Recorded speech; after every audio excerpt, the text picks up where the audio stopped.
कहानी की शुरुआत में हमें नोमी नाम करके एक लड़की को दिखाया जाता है जो कि एक अपार्टमेंट में रहती है और वो अभी अभी अपने जॉब से लौट करके घर आई थी। जब वो दरवाजे के लॉक को खोल करके अंदर आती है तब उसे मालूम चलता है कि घर की लाइट खराब हो गई है, इसीलिए वो अपने फोन का टॉर्च ऑन करती है। लेकिन अंदर आने के बाद उसे मालूम चलता है कि घर में पहले से ही कोई है। घर का पूरा सामान बिखरा पड़ा हुआ था और अलमारी खुली हुई थी। जब नोमी अलमारी में झांक रही थी तभी अचानक से उसके पीछे कोई आ जाता है। जब तक नोमी को इसके बारे में मालूम चलता उससे पहले ही वो इंसान उसके ऊपर हमला कर देता है और नोमी को पकड़ लेता है। अब दोस्तों कुछ समय के बाद हमें फिर से उसी बिल्डिंग को दिखाया जाता है जिस बिल्डिंग में नोमी रहती है, लेकिन इस बार हमें उसके ऊपर वाला फ्लोर दिखाया जाता है। कमरे में हम देखते हैं कि एक लड़की के साथ में एक इंसान सोया हुआ है। उस आदमी ने अपने घड़ी में 4 बजे का अलार्म सेट कर रखा था। वो आदमी 4 बजे उठता है और दूध के साथ में कुछ नाश्ता करता है और फिर कमरे में ही कहीं गायब हो जाता है। जिस लड़की के साथ में वो इंसान सोया हुआ था उसका नाम है कैंगमिन। सुबह उठने के बाद उसे सब कुछ नॉर्मल लग रहा था, लेकिन जब वो दूध के साथ नाश्ता कर रहे थे तब उसे ऐसा एहसास होता है कि उसका दूध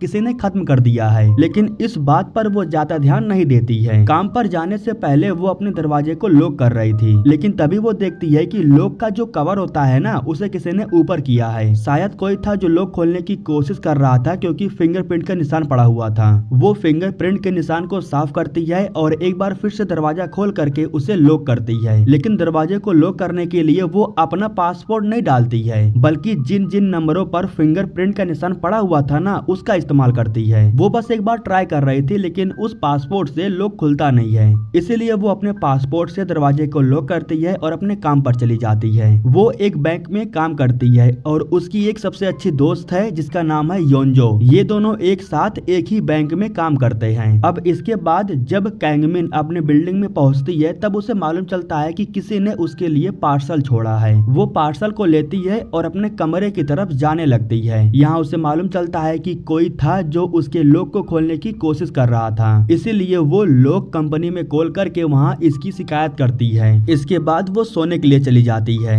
लेकिन तभी उसे एक आवाज सुनाई देती है। वो उठ करके देखती है, तब उसे मालूम चलता है कि कोई है जो उसके दरवाजे को खोलने की कोशिश कर रहा है। यह देख करके कैंगमिन बहुत डर जाती है, लेकिन जब वो बाहर झांकती है तब उसे बाहर कोई नहीं दिखाई देता है। हाँ, लेकिन उसे दरवाजे के सामने एक छोटा सा सिगरेट दिखाई देता है। वो जो कोई भी था वो सिगरेट को पीने के बाद यहाँ फेंक करके चला गया था। इसके बाद कैंगमिन पुलिस के पास फोन करती है और इसके बारे में शिकायत करती है। पुलिस वाला कहता है कि वो आपके ही बिल्डिंग का कोई इंसान होगा। नशे की हालत में अक्सर लोग अपना दरवाजा भूल जाया करते हैं। इतना कहने के बाद पुलिस चली जाती है और फिर कैंगमिन अपने बिस्तर पर आकर के सो जाती है। लेकिन आधी रात को अचानक से बाथरूम का दरवाजा खुलता है और उसमें से एक इंसान बाहर निकलता है जो कि कैंगमिन के पास आकर के बैठ जाता है और उसे अपने हाथों से टच करता है। इसके बाद जब कैंगमिन सुबह सो करके उठती है तब अचानक से उसे चक्कर आने लगते हैं। वैसे उसे कई बार चक्कर आए थे लेकिन उसे मालूम नहीं चल पा रहा था कि आखिर उसे चक्कर आ क्यों रहा है। आज कैंगमिन जब काम पर जाती है तब उसके सामने एक कस्टमर आकर के बैठता है जिसका नाम था डैंगलिन और वो कैंगमिन से कहता है कि मुझे सेविंग अकाउंट खुलवानी है। जिसके बाद कैंगमिन उससे पूछने लगती है कि वो क्या काम करता है और कहाँ पर रहता है। जिसके बाद वो बताता है कि मैं कारपेंटर में काम करता हूँ। जिसके बाद कैंगमिन उससे कहती है कि अगर आप करंट अकाउंट खुलवाएंगे तो उसमें आपको ज्यादा फैसिलिटी मिलेगी। जिसके बाद डैंगलिन कहता है कि अगर मैं आपके पास से करंट अकाउंट खुलवाऊंगा तो क्या मेरे साथ कॉफी पर चलोगी। जिस पर कैंगमिन कहती है कि नहीं, मैं फ्री नहीं हूँ। यह सुन करके डैंगलिन गुस्सा हो जाता है और कहता है कि पहले तुमने फ्लर्ट करना शुरू किया था और अब जब मैं तुम्हें कॉफी पर चलने के लिए पूछ रहा हूँ तो तुम मना कर रही हो। बात आगे बढ़ती उससे पहले यहाँ पर किम आ जाता है जो कि बैंक का मैनेजर है। वो सिक्योरिटी गार्ड को बुलवाने के बाद डैंगलिन को बैंक से बाहर निकलवा देता है। खैर दोस्तों, अब काम से छूटने के बाद कैंगमिन सीधा अपने घर आ जाती है। रात में उसे टेंशन हो रही थी कि कोई उसके दरवाजे को फिर से न खोले। टेंशन लेते लेते वो सो जाती है। जब आधी रात होती है तो उसके बेड के नीचे से एक इंसान बाहर निकलता है। उसके हाथों में क्लोरोफॉर्म था जिसे वो कैंगमिन को सुंघा देता है, जिसकी वजह से वो बेहोश हो जाती है। रात के समय में वो इंसान उठता है और ब्रश करके नहाता है। इसके बाद वो अपने घड़ी में 4 बजे का अलार्म लगा करके कैंगमिन के बगल में जाकर के सो जाता है। जरा सोचो, उसके ही कमरे में उसके बेड के नीचे एक अनजान इंसान अपना घर बसा चुका है, लेकिन इसके बारे में कैंगमिन को पता तक नहीं है। आज बैंक में काम ज्यादा होने की वजह से छुट्टी थोड़ा लेट से होती है। वो बस स्टॉप पर आकर के बस का इंतजार कर रही थी, लेकिन तभी यहीं पर डैंगलिन आ जाता है, जो कैंग मिन के हाथों को पकड़ता है और उसे कहता है कि तुम्हें मेरे साथ कॉफी पर चलना होगा। उसी वक्त यहाँ पर एक कार आकर के रुकती है, जिसमें से किम बाहर निकलता है। मौके पर वो यहाँ पर आकर के डैंगलिन को डांटता है और उससे कहता है कि अगर तुमने दोबारा ऐसी कोई हरकत की तो मैं तुम्हें पुलिस के हवाले कर दूंगा। इसके बाद वो कैंगमिन को अपने कार में बैठाता है और उसे ले जाकर के उसके घर पर छोड़ देता है। जब वो अपने कमरे के अंदर जाती है तब उसे मालूम चलता है कि आज फिर से घर की लाइट कटी हुई है। उसी वक्त उसके दरवाजे के पास किम आ जाता है। दरअसल कैंगमिन अपना पर्स उसकी गाड़ी में भूल गई थी। यहाँ किम को जब मालूम चलता है कि उसके कमरे की लाइट खराब हो गई है तो वो उसे ठीक करने के लिए अंदर चला जाता है। स्विच को चालू करने के बाद वो कैंगमिन से कहता है कि वॉशरूम में जा करके वो अपना हाथ धोना चाहता है। उससे पहले कैंगमिन वॉशरूम में चली जाती है उसे थोड़ा ठीक करने के लिए। तभी उसे मालूम चलता है कि किसी ने बाथरूम का इस्तेमाल किया है। वो बाथरूम को बंद करके काम पर गई थी, लेकिन अभी वो खुला हुआ है। वो भी हैरान होकर के यही सोच रही थी कि आखिर बाथरूम का इस्तेमाल कर कौन सकता है, क्योंकि दरवाजा तो लॉक था और उसका लॉक किसी को नहीं पता है। वो हर दिन चेंज करती रहती है। अब उसे शक होने लगा था, इसलिए वो किम से पूछती है कि तुम्हें मेरे कमरे के बारे में कैसे पता चला? मैंने अपने रूम नंबर के बारे में किसी को नहीं बताया है। अब इस सवाल का जवाब किम के पास नहीं था। वो इसका जवाब देते हुए लड़खड़ाने लगता है, जिसकी वजह से कैंगमिन को डर लगता है। वो भाग करके सीधा नीचे चली जाती है।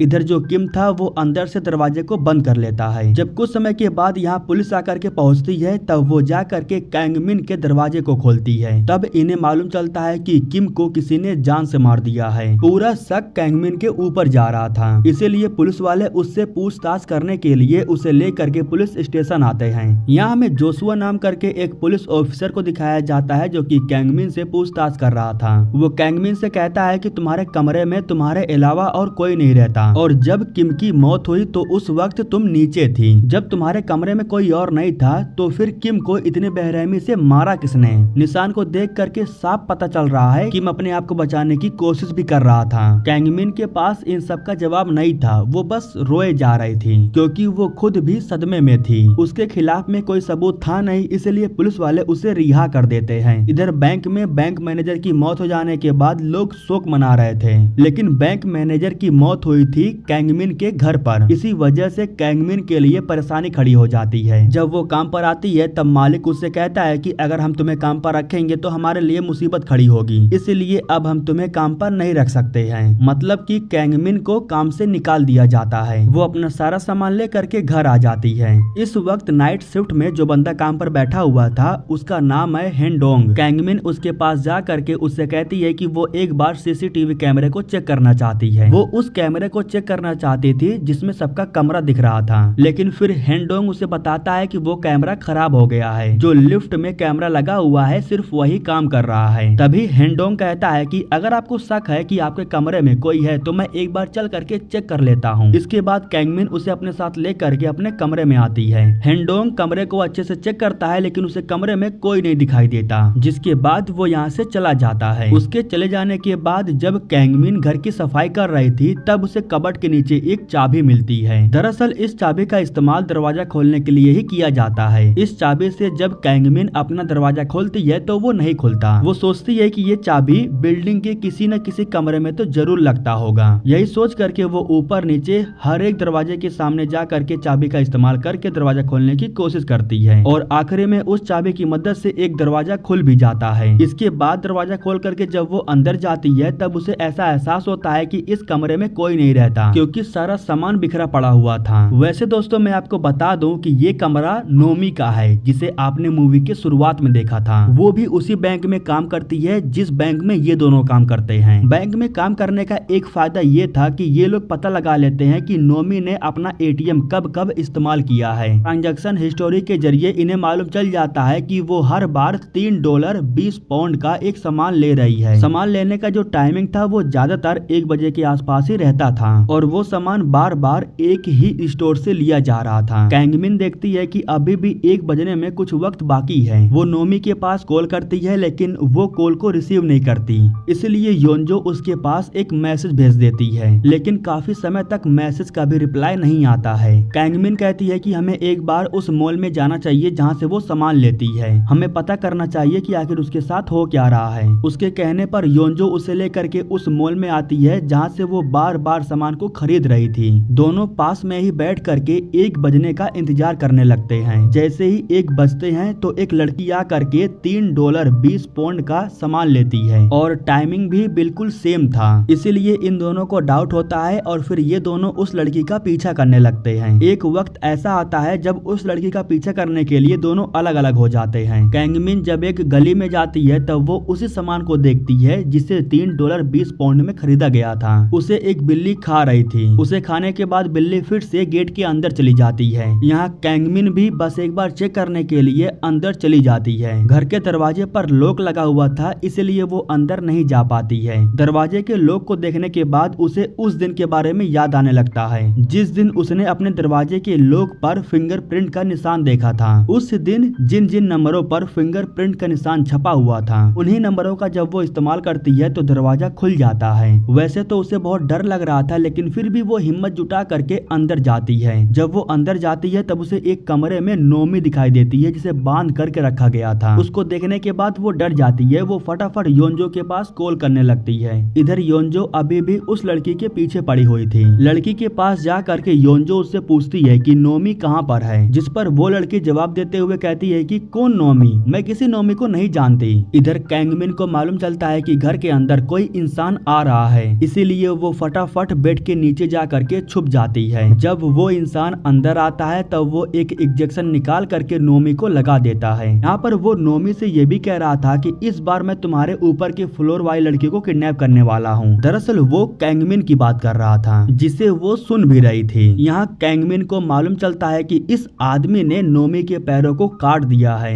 यहाँ कैंगमिन को जैसे ही मौका मिलता है तो वो उस कमरे के बाहर आ जाती है। तभी वो देखती है कि वो आदमी नोमी के हाथों को रेती से काटने वाला है। यह देख करके कैंगमिन बहुत डरी हुई थी। वो जैसे ही दरवाजा खोल करके भागने वाली थी तभी वो इंसान उसके पीछे आकर के खड़ा हो जाता है और उससे कहता है कि तुमने अपना फोन गिरा दिया। इतना सुनते ही कैंगमिन फटाक से दरवाजा खोलती है और भागने लगती है, लेकिन वो इंसान अभी भी कैंगमिन के पीछे पड़ा हुआ था। इसलिए वो भागते हुए जा करके एक दुकान में छुप जाती है, लेकिन उसे मालूम चल जाता है कि वो यहाँ पर छुपी हुई है। वो आदमी जैसे शटर को ऊपर करता है तो उसी वक्त योंजो यहाँ पर आ जाती है जो उस आदमी के ऊपर हमला कर देती है। कैंगमिन के हाथ में जब फोन था तब उसने पहले ही पुलिस के पास कॉल कर दिया था। हालांकि पुलिस यहाँ पर आ जाती है, लेकिन जब वो यहाँ पर आती है तो वो इंसान यहाँ से भाग जाता है। जोशुआ इनसे पूछता है कि क्या तुमने उस इंसान का चेहरा देखा? तो कैंगमिन कहती है कि मैंने उसका चेहरा तो नहीं देख पाया, लेकिन वो पुराने जमाने की एक घड़ी पहन रखा था। उसी वक्त इन पुलिस वालों को एक कूड़ेदान के अंदर लड़की की लाश मिलती है। कैंगमिन के कहने पर जोशुआ जा करके डैंग लिन को गिरफ्तार कर लेता है, क्योंकि डैंग लिन कई बार कैंगमिन को छेड़ रहा था और वो कैंगमिन का पीछा करते हुए उसकी बिल्डिंग तक गया था। डैंग लिन कहता है कि मैं बहुत गुस्सा था, इसलिए मैंने उसका पीछा किया। मैं इतना बेवकूफ नहीं हूँ कि किसी लड़की को मार करके उसके शरीर को काट दूंगा। इधर हमें मालूम चलता है कि कैंगमिन ने उस जगह को खाली कर दिया है और अब वो एक नई जगह पर शिफ्ट हो गई है। उसने भाड़े पर एक नया घर ले लिया है।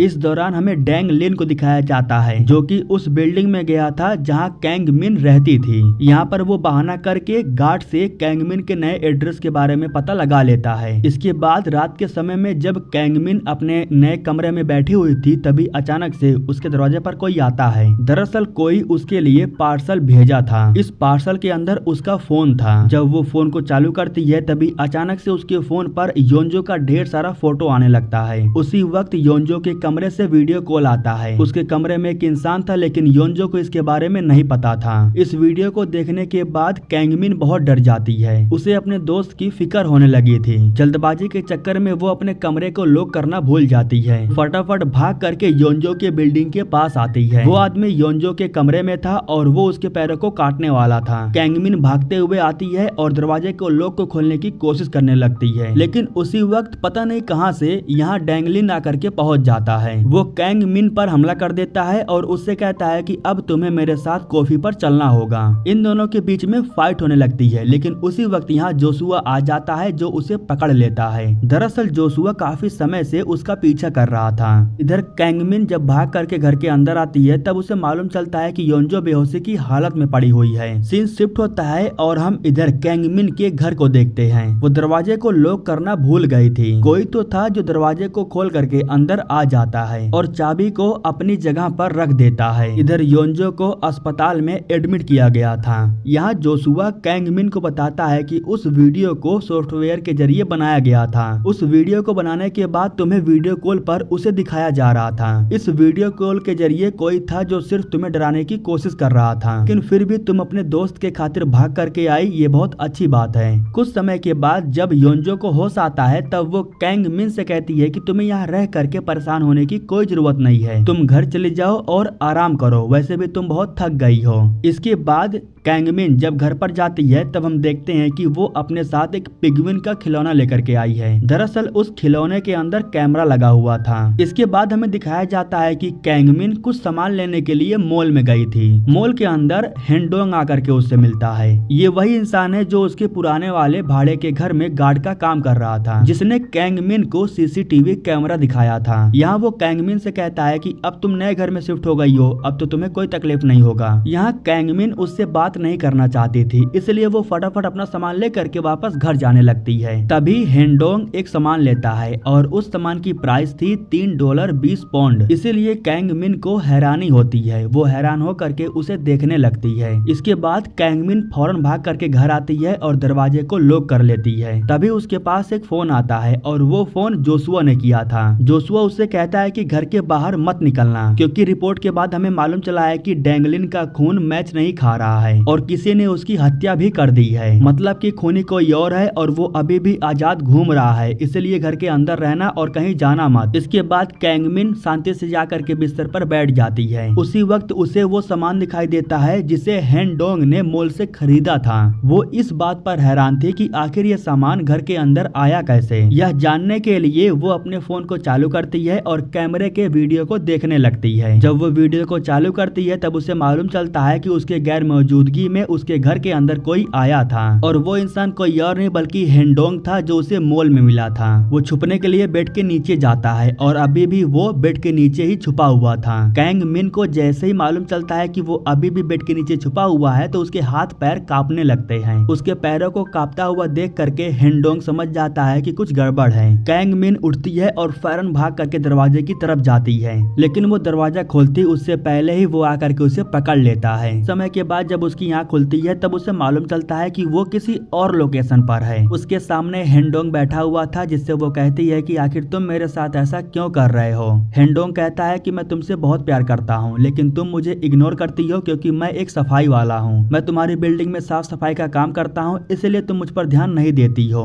बातों ही बातों में वो हेंडोंग को दांतों से काट लेती है और फिर जैसे उसे मौका मिलता है तो वो यहाँ से भागने लगती है। लेकिन नीचे आने के बाद उसे मालूम चलता है कि यहाँ से भागने का कोई रास्ता ही नहीं है, इसीलिए वो एक कमरे में जा करके छुप जाती है। इसके बाद हमें जोशुआ को दिखाया जाता है जो कि कैंगमिन के घर जा रहा था, लेकिन तभी उसके पास पुलिस स्टेशन से कॉल आता है और वो बताते हैं कि जिस दिन बैंक मैनेजर किम की मौत हुई उसके दूसरे ही दिन उस बिल्डिंग में काम करने वाला हेंडोंग वहाँ से गायब हो गया और सुनने में आया है कि वो इस वक्त एक पुराने होटल में काम कर रहा है, लेकिन वो होटल कई सालों से बंद पड़ा हुआ है। जोशुआ फौरन अपनी गाड़ी को घुमाता है और उस होटल के पास आता है। दरअसल दोस्तों इसी होटल के अंदर उसने कैंगमिन को किडनैप करके रखा था। जोशुआ अपनी गन लेकर के होटल के अंदर आ जाता है और वो कैंगमिन को पुकारने लगता है। उसकी आवाज सुन करके कैंगमिन कहती है कि हाँ मैं अंदर ही हूँ, लेकिन तभी पीछे से हेंडोंग उसके ऊपर हमला कर देता है और इस तरह से इन दोनों के बीच में फाइट होने लगती है। हेंडोंग के हाथों में हथियार था जिसकी मदद से वो जोशुआ को मार देता है। इसके बाद उसे जैसे ही मौका मिलता है तो वो कैंगमिन के ऊपर टूट पड़ता है। इन दोनों के बीच में जब हाथापाई हो रही थी तब इनके ऊपर अचानक से एक सामान गिर जाता है। उस सामान के नीचे ये दोनों एक साथ फंस गए थे। हेंडोंग अभी भी कैंगमिन को छेड़ रहा था।